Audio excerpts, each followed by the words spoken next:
Hello, എല്ലാ മാന്യ പ്രേക്ഷകർക്കും ശിവോഹൻ ചിന്നുവിലേക്ക് സ്വാഗതം. പ്രിയപ്പെട്ട പ്രേക്ഷകർ, തമ്മിലിൽ കണ്ട ശ്രീ മഹാദേവന്റെ പല രൂപങ്ങളെക്കുറിച്ചും ഗുണങ്ങളെക്കുറിച്ചും വാഴ്ത്തുന്ന ശ്രേഷ്ഠമായ മന്ത്രമാണ് കേട്ടോ. മാത്രമല്ല, ക്ഷേത്രത്തിലൊക്കെ രുദ്രാഭിഷേക സമയത്തും ശിവപൂജയിലും പ്രധാനമായും ചൊല്ലുന്ന മന്ത്രം കൂടിയാണ്.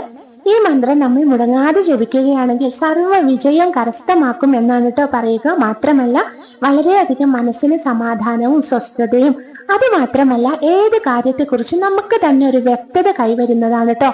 ജപിച്ചു നോക്കിക്കോളൂ. എന്റെ പേഴ്സണൽ അഭിപ്രായം കൂടിയാണ്. ആരാധ്യ ദേവനായ ശ്രീ മഹാദേവന്റെ ഈ മന്ത്രം ഞാൻ മുടങ്ങാതെ ജപിക്കാറുണ്ട് കേട്ടോ. ഇപ്പൊ കുറച്ചു കാലമായിട്ടാണ് ജപം തുടങ്ങിയത്. അതുകൊണ്ട് തന്നെ എനിക്ക് ഉറപ്പിച്ചു പറയാൻ കഴിയും, എന്റെ പ്രിയപ്പെട്ട പ്രേക്ഷകരും കൂടി ഒന്ന് ജപിച്ചു നോക്കിക്കോളൂ. തീർച്ചയായിട്ടും പ്രേക്ഷകർക്ക് അത് സ്വയം മനസ്സിലാവും കേട്ടോ.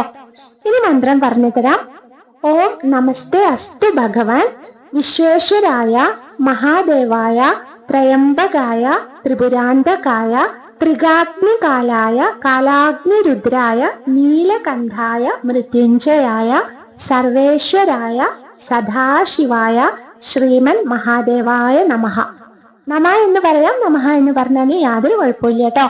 ഈ മന്ത്രം പ്രിയപ്പെട്ട പ്രേക്ഷകർക്ക് ചിലപ്പോൾ സുപരിചിതമായി തോന്നിയേക്കാം. കാരണം കൈലാസനാഥൻ സീരിയൽ നമ്മളൊക്കെ കണ്ടിട്ടുള്ളതാണല്ലേ. അതിൽ ശ്രീ മഹാവിഷ്ണു മഹാദേവനെ വാഴ്ത്തി പാടുന്ന മന്ത്രമാണല്ലേ. നമ്മളൊക്കെ കേട്ടിട്ടുണ്ടാവും, ആ ഒരു രംഗമൊക്കെ കണ്ടിട്ടും ഉണ്ടാവും.